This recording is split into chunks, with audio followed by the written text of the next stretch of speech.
simanyi oba nina kye nabakola newe mba nina kye nakola. Family yange, I love you so much, my family. Baganda bange, maama wange, nsaba kunsonyiwa. Mba nina kyonna kye nabakola. Bambi, so sorry. It broke me so much. Kyannuma nnyo. Era paka kati nkyebuuza oba nina kye nakola. Nina ne brother wange bamuyita Wycliffe. He's my best friend. Naye teyaŋŋamba ate nga bonna baaliko ku function. Nawulira ennaku. Ate nengena nensoma like abantu bo bakinotisinga so nateeka video nga abantu bangamba gwe nga toliyo ku birthday ya mami wo simande family yo nayo yakuboola n'abamwe nawulira ennaku. It broke me so much. Naye kyankuza kirabika nali nkyali muto mu ndowooza naye kirabika kyekyankuza because even after the birthday nalowooza maama anankubira ngambe mwana wange nga sikulabye muwonna gwe tobaddeyo naye teyankubira naye tomunenya ye alabika yali excited nakuwala neŋŋamba oba kituufu n'abantu kye bagamba nti bamboola oba nina kye nakola nga simanyi because wadde sirina naye at least naalisobodde akatono nange ncontributinga ku birthday ya maama wange. Mwasibe mutya abatulaba amanya nze Jonas Ssentongo mbaniriza ate nate ku mukutugafu omuganzo gwa Tindi Files gwene yakatwengako kendera ddala maaso okubanga ate osubscribinga ensibuko y'ebirungi ate era n'ebyesanyu. Awe wawo olunaku olwaleero twesimye nnyo okubanga ate tukyazizza omukyalo w'amaanyi ennyo mu music industry Ruth Kuganja. Weewaawo tugenda kubeera ate tunyumyamu ku ebyo ate bigendera ddala maaso okubanga bitambulira ddala mu bulamu bwe. Ate tunagenda ddala maaso ansaba tubuuzeeko ate tweyongereyo n'ekyo kitulese olunaku olwaleero. Ruth buuza kuba tulaba. Mwasibye mutya nno basobo ne banyabo. Amanya n'eddoboozi Ruth Kuganja omuyimbi Nakinku. Ddala. Kimu osobola okukola ebintu bino ebya presentation ku maanyi g'otandise nabo. Ndabidde ku ggwe engamba osanga kanaakola nange kankatandise. Naawe n'otandisa amaanyi. Ogamba otya? Sina tabu. Obulamu buli butya? Si bubi n'akatono. Music atambula atya? Mpola mpola. Obikwasiza ddala bulungi. Step by step. Okay. Ku kyotwogera ku kya management, ebintu bya management byo bigendera ddala bitya bitambula bitya? Management tulina buzibu. Nasooka ne Shonga, Papa Shonga, Shonga management. Naye nandifaringa to another management era kati gyendi mu bagiyita Rover Music. Lwaki yakurefaringa? Kiki ekyatuukawo? Simanyi because simanya nnyo bya munda. Just bwakyabuka n'aŋŋamba I'm handing you over eri abantu abalala naye nabo balungi. Oba emirimu gyali gimususseko okuba emingi ng'ayagala kubanga abaako n'engeri gye yeewuulamuko. Sisobola kulimba omulimu gwange kuyimba naye kirungi nti yampa abantu abalala. Kitegeeza tetwalina buzibu. Singa twalina obuzibu teyalisobodde kumpa abantu balala. Kati essaawa zino management gy'olimu yo ekutwaza etya ekutwalaganya etya? Sina tetunnafuna nnyo obuzibu. Endongo bagikola bagipromotinga bandabirira pega tetulina buzibu sofa. Bitambulira ddala bulungi nga we twabibala. Batandise okukolayo ku projects ezimu sofa oba mukyalinda kubanga ebintu projects tukolera ddala kuba temunnabiwulira olwaki naye nga tubikola bw'atalina tutuukirira bireeta tubiteekayo tubibawa naye temunnabiwulira naye nga tukola nga tukimanyi nti mujja biwulira. Music tonnamuleeta luliwo olwo mujja biwulira mu linnya lya Yesu. Kale bingi ebibadde bigendera ddala mu maaso emabegako awo bambi twalaba amawulire era abantu bangi benyamirwa nnyo ku social media nga bamanyi nti oba omukadde abazaala ye yali avudde mu bulamu bw'ensi. Kyekyali kigendera ddala mu maaso kyekyatuukawo? Nedda bambi like maama waffe muto muganda wa maama si maama waffe yennyini neera naye maama waffe kuba aba muganda wa maama. Bambi yava mu bulamu bw'ensi bitalo nnyo kama omwoyo gwagubumuza emirembe. N'omuntu twabala bambi Masaka wakuba amawulire abamu kuffe gaatutuukako oluvannyuma nnyo tetwasobola kubanga tubaziikirako mu kaseera. Twamuziika bambi. Naye twali wamu nammwe. Amiina. Kale mu music okutwaliza awamu challenge ki ez'enjawulo ezigendera ddala mu maaso n'okuba nga ate oba oli awo ze ziyinza okuba nga zikuviirako oba okuziyiza mu kaseera kano okubaako n'ekintu ky'owa bafanzi bo mu music? Kandabe tewali nnyo kyamaanyi kiri awo kiyinza kunziyiza kuwa bantu like bafanzi bange kubanga management njirina ate eteekamu just nti obuzibu obuliwo akaseera ka Mukama tekannatuuka naye bwe kanaatuuka mujja giwulira era mujja tuwagira mu linnya lya Yesu.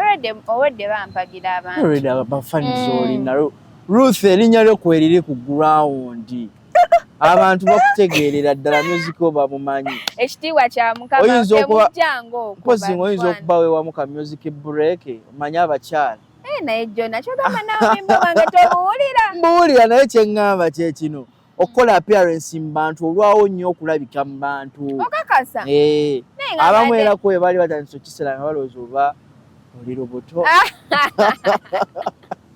mbadde neerwanyeko ennaku zino okubeera mu bantu naye kiba kibulamu ngenda kwongera musala kuzaala budde buno naawe nga ki ekigaana okuzaala baganda bange banzaalidde tugira tukuzaabo tonnafuna muntu mutuufu sinnaba birowoozaako aliwa olina emyaka emeka? Nina emyaka egimmala ndi kulabikira ng'omuntu omukulu. Oli mwana muto ne 15 ngikuwa. Jonna ne 13. Onkuzizza nnyo si 9. Okakasa. Oli wa myaka 9? Gonda bw'otya nze abandala baŋŋamba oli awo 9 kyali mwana muto myaka 9 jasi olumu ennyindo yeeyitamuko naye nga ndi mwana muto. Ennyindo nekola etya? Kisusamuko kale olumu nekukuza mu ndabika nebanga ekibala kyengedde kwega omanye ekibala ekyengedde buli omu kyatuukizaako amaaso naye kale era sinza ali obubi nnyo ng'oggyeko ekyo ng'oggyeko ekyo wali obuzibu obulala wagiwummula n'oggiwummula erabika bulungi anti otandise atulabye banno bavudde ku nzijja abayimbi banne era nabo bavudde ku nzijja kuvaako ddi ku lujja Jona nze nkyali mwana muto naawe owulira ebibuuzo by'ombuuza kuba sita bw'oliko kati kyogamba eyo gy'oyita wali badde ombuuza Ruthi wava ku mabeere oba okyayonkaka maama n'okuyonka obadde okyayonka ebibuuzo bombuuza by'abantu bakulu nnyo naawe amabeere we ganaakutuba sinnatuukayo eyo kulowooza kufumbirwa kuva ku lujja. I'm still a mommy's girl. Mommy's girl. Kati gwe nga mommy's girl biki byokolera ddala ewaka okyabeera nawaka? Awo kale yo navaayoko. Nalaba nga neetaaga okubeera mu bulamu obwange neetongole. Otyo? Okwetongolako neetongola naye nga nkyali kaana ka maama. Kati watandika otya okwetongola abaana abawala nga bazibuwalirwa ebintu by'okwetongola okuva ewaka? Kuba kusalawo oluusi kuba nze amazima gali nti neewagguula sijja kubalimba sigamba nti nafukamira ne bampa omukisa blessings kigenda tukutadde tebanta amazima gali nti tebanta nzeeyeeta wafuna byakusigula wafuna mikwano gyakusigula obeera ewaka oba olaba enseddukira ku speed oba olaba oba enseekuleka banno bakuleka naye omala kugiyingiramu n'omanya nti mwana atuwa papa ate nga tokyasobola kgenda mu maaso abantu abasinga buli webeewaggula eka ogenda okulya sole egyakunyumiza munnange nze natandika nakafaliso oluusi saayina nakafaliso gwe wakikola otya okubanga weebeezaawo otyo nze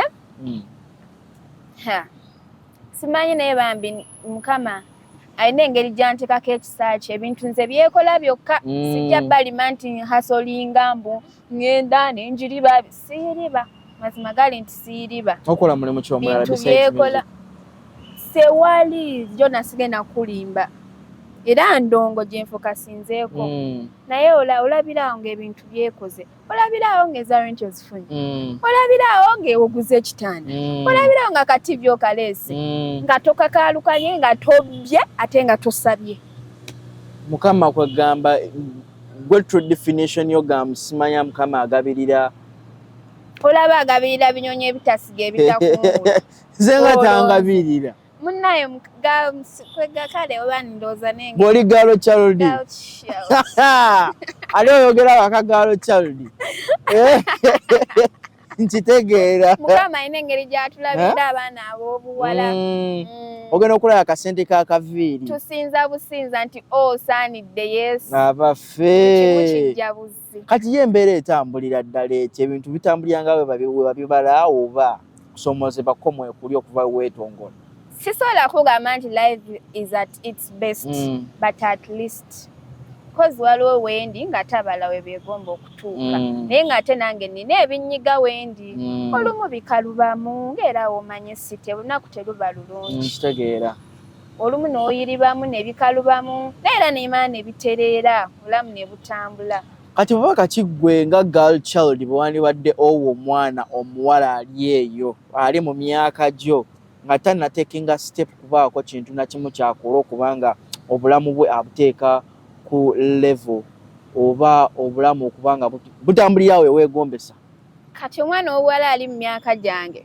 kubanga nze kati wano wendi singa ndi ku university second year singa mbadde nasoma ebya university tewagenda munnaye nakoma musenyafo nga ndaba ensi edduka nga ndaba ngenda kufa nga sirina kyenkoze omwaka oguwedde sinyafo si mwaka guwedde nasoma okyali kato sinyafo nedda si buto gyegyali gyegyo emyaka oba amagezi ge gaali amaanyi kirabika oba ndowooza kubanga ate oyimpuwa ate amagezi mukama n'agafuula amawanvu kitegedde si bano abakulanga ebikajjo obuwumi abuleka wansi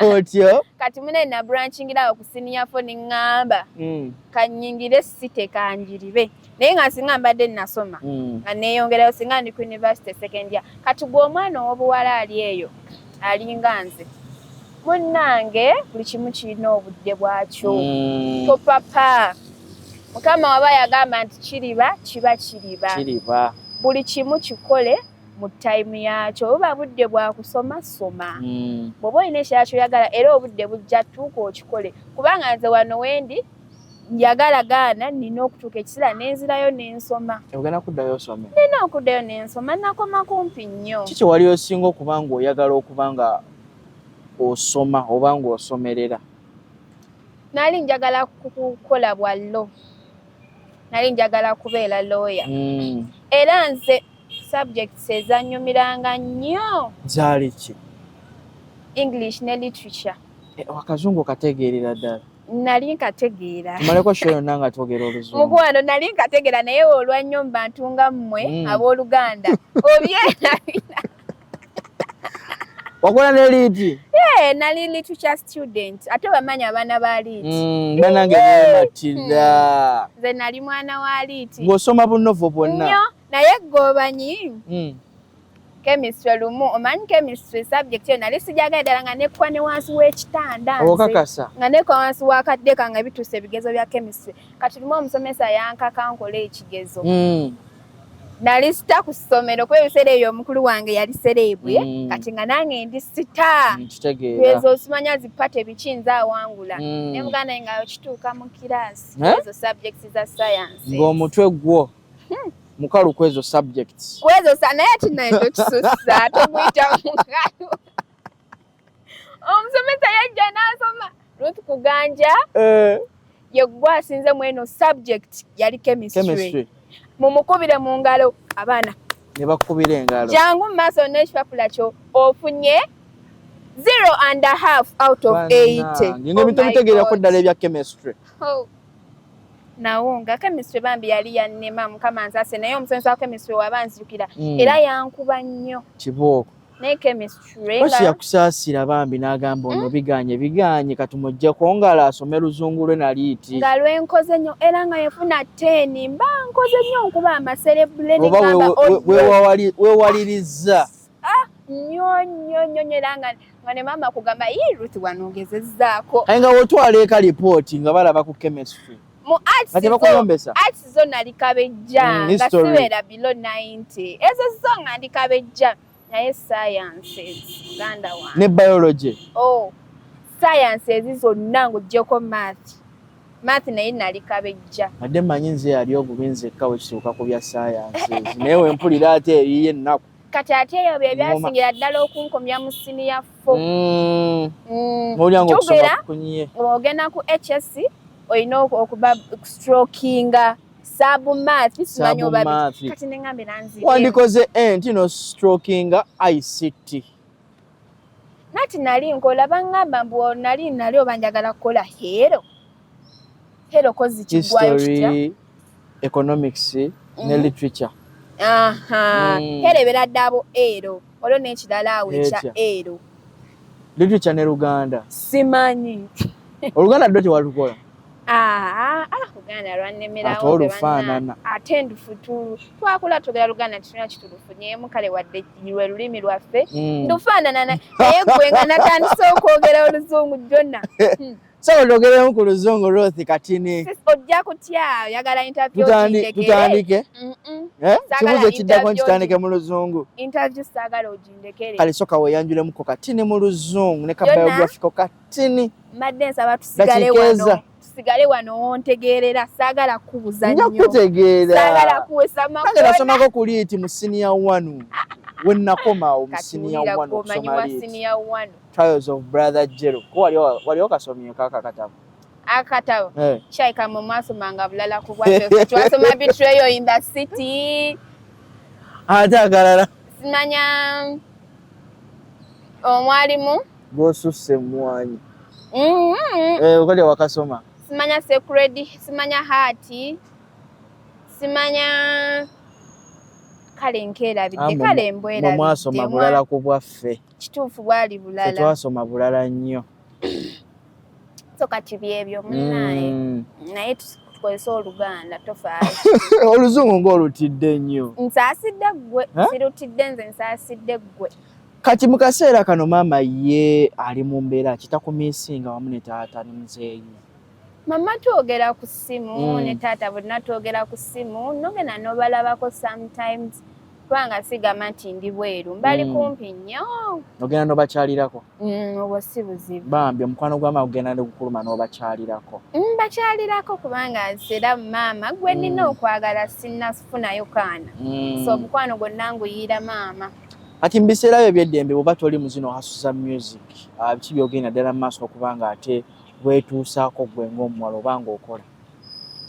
Like ebivaamu ssente? Like biki by'okolaakolaayo mu biseera byo eby'eddembe nga toli mu bino byagamba nti ogenze mu studio kuyimba, oli ku stage ogenze kuyimba. What you do in your free life? Biseera byange eby'eddembe mba nnyumya ne bakwano bange. Kati oyagala nkugamba ekijjonna? Okakasa? Era oba mbiseera byo eby'eddembe oyita mukwano gwo ne munyumyamu ne mukyakalamu ne mukwano gwo ne muzongamu. Nawe ogenda out? Kyakalamu ne mukwano gwange. 4 cousins, 4 points. Kyonna kukatememu kyonna. Kyonna kwegayina kukateme. Mama. Middle East. Kati wemba njagala genda mu mwaka wakali wekatyo like kale nga just fresh air, diners. Diners tuwane ne kololo. Ne ku elevate. Abaffe mpulira. So butyo. Otegeza gwagala nnyo outing zino ez'okulya akamere. Ndi muntu wa mmere. Obadde gwobuza za clubbing. Nazo zonna ziba out. Nze mati si clubbing. Kyo nakigaana. Byonna mbikola naye ekyo kyo. Nagamba kale ekyo kyo kankireke. Olwaki ddiini? Oli mulokole? Osabira mulokole. Ennaku zino mbadde nsabira ku TV. Ennaku zino sikyapulira. Musumba ki gw'osabirako ku TV? Kale sinnafuna specific TV gye nsabirako naye olumu nemberako ku Pastor Grace, Apostle Grace Lubega. Olumu nemberako ku zaffe zino ez'eno nti nga Musumba Bujingo. Musumba Bujingo Owakingidde mu TV bwezityo bambi kizaamu nyamayo okubanga omukyala nga ggwe oba omuwala nga ggwe oli mulokole abawala ebintu by'amadiini babivaako beeriira bulamu basiiba mabaala Monday to Monday ffe batukubira nnyo kitegeeza mbu muli balokole nnyo okay bannange how is your sister Becky? Of course she's fine, of course. Mukiraba era singa tabadde fine era mwali badde mukimanyi but she's fine, I'm sure. Okay. Manye ngambo nyingi ziyitingana okwo ku social media people like musimanya gwe ne Becky yonabanga kyekituufu wamme ekiriwo bitu babyogera sose kiwulira ku ggwe nze bwe mpulireyo mu ngambo z'abantu mbuki bugwe ne Becky temukwatagana bannanga abantu okakasa tetwalizise mami waffe wamu nga tetukwatagana bw'oba okuzika kwe kwali kubagase kwolwo sorry for you bambi pulidde bipya muli bumu blood is thicker than water than anything actually so eyawo sina kyakwogerawo abantu basobola okitegeera omusaayi guli comparable. Blood is not comparable, my dear. Akubirako kasimu ne munyumyako nayo n'omukubira kasimu. Why not? Of course, we talk where necessary. We netwe meetingako we kyetaagisiza ne mukyalirako nendaba ku baana. Yes. Bana mabagiza nozanya TikTok mbalabe ennaku zino be baliko. Bambi abaana bange ndudde n'obalabako, but I love them so much. Nawe begatako konozanya ku zigundi ezo ze bazanya skate. Bwe nali mbeerayo twabukolanga ffenna naye kati ate navayo bambi mbasibwa nnyo. I miss doing content with them era ndowooza ngende mbalabeko abaana bange. After here? Not after here, but I'll plan for it. Owulira wengatagatamu kakazungu oba yagadde nkwogere tonnaka notisinga.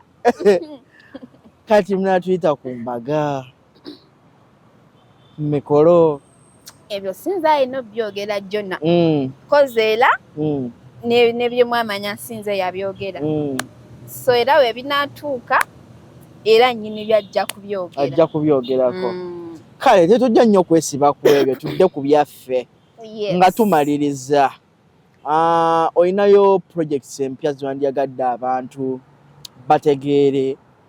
Nina empya nyingi ddala ab'emikwano. Nina oluyimba lw'entambuza aba sweetheart baluyita Nayawula. Ate ngenda kutwala oluyimba olulala ku Wednesday nga baluyita Sisitira. Ku akawunti zange kweziri zonna. Sisitirayo ngenda mutabuti ku YouTube, Instagram, TikTok, Facebook yonna. Oteka so kozi nkomyewo. Abafanizi b'omyezi gye bayinza omusanga. Ku Instagram, YouTube, TikTok buli wamu otekamu butesi Ruth Kuganje ennyo nga ogenda kuba ogifuna.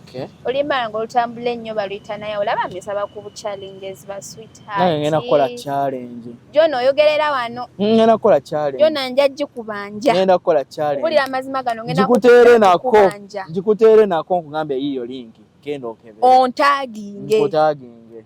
Chiwedde katoyogedde bawo. Abuzibu ki abo wali Lwaki bayimbiddemu naawo? Baile soko tuyimbiremu koma tumaliriza. Luyimbira oluyimba bongere eddala oddutegeera. Nze era Nayawula. Nze nakuguka kusunda labo kolabo. Nina bwaguge yange kye nnina nnyinjirabo. Sabula. Ebyange byawufu. Sibire bitagofo. Senakolira mu maka mateketeeke tewali nabiko. Era bw'ontunulako ne kipepi ziri mu nkalatofo.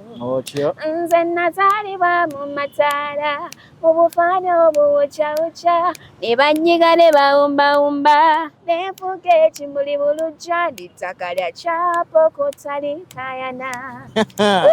Nakuli. Jono oluyimba weewaanya okukamala. Jono bayimbiremu akalala. Weewaanya okukamala. Tewaluma ku kiku.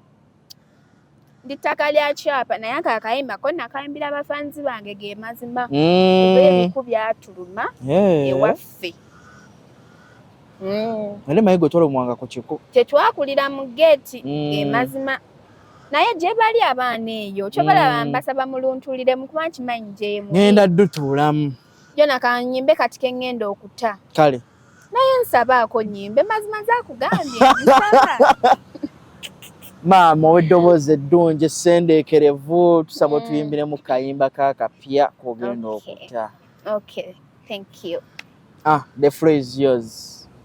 Tuli babiri bwe tutiva nfe.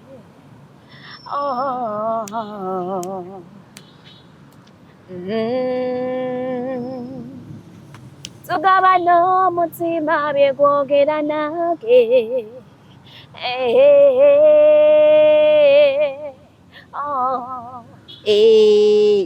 Ima totya soma benga pido omure muduke kakanti yange mukalabe konna. Thank you so much dear. Kitibwa kya Mukama. Toyimba ku live band like mu bifo February bityo. Nziyimba naye like nzimanyi because omanyi mu kanisa mubanga abali ku live band ate twayimbira nnyo mu kanisa. Yeah. So ddoboozi lyo ddungi ndyagadde. Thank you so much dear. Kawewane. Kale nga tumaliriza. Abuzibu ki obwali bukutuuseeko kintu ki ekyali kikutuuseeko ne kikuyisa bubi ne kikuluma? Mu bulamu bwange bwonna oba mu ndongo? Obulamu bwo ne muntu. Anti bwangamba obulamu bwo ne muntu ngo inclusive because it's now part of your life. Nga sirimbye. Kanjogera amazima. Okay. Ekintu ekyali kinumye bulamu bwange bwonna. Nekinsigala ku mutima. Budde bampita ku birthday ya maama wange. Broke me so much. Ani agitegeka? It hurt me so much. Simanyi? Naye, so before the birthday, sister wange yankubira Ladona ali Canada. Nangamba Ruthie, kirabika nno bategekera maama surprise birthday. Naye tubagamba nga tonnakola ki? Balinde bagambo osanga bajja kugamba. Nze nalowooza asaaga ne mugamba gwe naawe osobola okumanya ebintu gwe atali ku ground nga nze ali ku ground sinnabimanya. Kirabika baakuwadde information nfu. Nga tubivaako. Era birthday ya maama we yatuuka ne muweereza voice note ne muyimbira. Nze nga mmanyi biwedde. Kyali kyaddi? Birthday ya maama yabadde ya gwa 7 nga lumu. Just of recent. Si mabega nnyo. Nyamuyimbira nga biggwa. Banaye nange ngenda okwekanga emisana. Nga nange nekyekanga nga ba outsiders ku TikTok. Nga bamukoledde birthday. Nga biri ku TikTok bitambula. Nange nabyekanga bwekanzi. Oh my God, it broke me so much. Your sisters were part of the organization, eh? I think kubanga nali njogera nti tulina mukulu waffe bamuyita Daisy. Njogera naye buli kaseera like twanyumyanga but she couldn't tell me. Naina ne brother wange bamuyita Wycliffe. He's my best friend. My best friend. Naye teyaŋŋamba ate nga bonna baaliko ku function. Nawulire naku. Ate nengena nensoma like abantu bo bakinotisinga so nateeka video nga abantu bangamba gwe nga toliyo ku birthday ya mami wo simande family yo nayo yakuboola n'abamwe nawulire naku. It broke me so much. Naye kyankuza kirabika nali nkyali muto mu ndowooza naye kirabika kyekyankuza because even after the birthday nalowooza maama anankubira ngambe mwana wange nga sikulabye muwonna gwe tobaddeyo naye teyankubira naye tomunenya ye alabika yali excited. Nakuwala neŋŋamba bakituufu n'abantu kye bagamba nti bamboola oba nina kye nakola nga simanyi. because wadde sirina naye at least naalisobodde akatono nange ncontributinga ku birthday ya mama wange. Naye tewali kye baŋŋamba wadde nabyekanga. Even right now nkyakyebuza oba nina kye nakola. Mami ye tewamukubirako after the day birthday yali onomubuuza lwaki? Byaggwera ne mukubira ne mugamba mama n'otambuza lwaki sibadde nayo. Angamba mwana wange nange byangwako bugwi nsonyiwa sakigenderera naye nange byangwako. Becky yaliyo ku birthday. Ebirala I don't want to go deep. Naye kyannumanya nekyasinga okunnuma nti nayogeranga ne Daisy buli lunaku nga wiikirifu yamanya ebyama byange byonna naye nabo tebasobola kuŋŋamba. Simanyi oba nina kye nabakola newe mba nina kye nakola. Family yange I love you so much my family. Baganda bange mama wange nsaba kunsonyiwa. Mba nina kyonna kye nabakola. Bambi, so sorry. It broke me so much. Kyannuma nnyo nnyo nnyo. Era paka kati nkyebuuza oba nina kye nakola. So sorry, your family ndowooza mujja kuba mubako n'engeri gye mubituulamuko mulabe nga at least bakugamba ekiba kiriwo. Naye mba nina kye nakola nsaba kunsonyiwa aba family yange. Omanyi tuli baana. Tomanya nti ekintu nsobi mpaka ngomaze ogikola. Nomanya nti eno nakola nsobi ate tuyigira mu nsobi ze tukola. So if I did anything mu butamanya nsaba kunsonyiwa bambi. Ndi mwana nsaba kunsonyiwa. So sorry Ruth. So kyekyo. Nza tukome wano. Kale, n'olw'ensonga eyo Ruth bw'atyo bwe tulabise okuba nga tunyumyamuko naye olunaku olwaleero. People really have feelings. Era omuntu yenna kino funamuko ku ky'okuyiga abantu abalina zi families ez'enjawulo. You have to treat the people that are always next to you so well okulema okuba nga ate overhurtinga their feelings or their emotions. Kale, nze Jonas Ssentongo Mukutu Tindi Files. Mubeere bulungi, mweraba.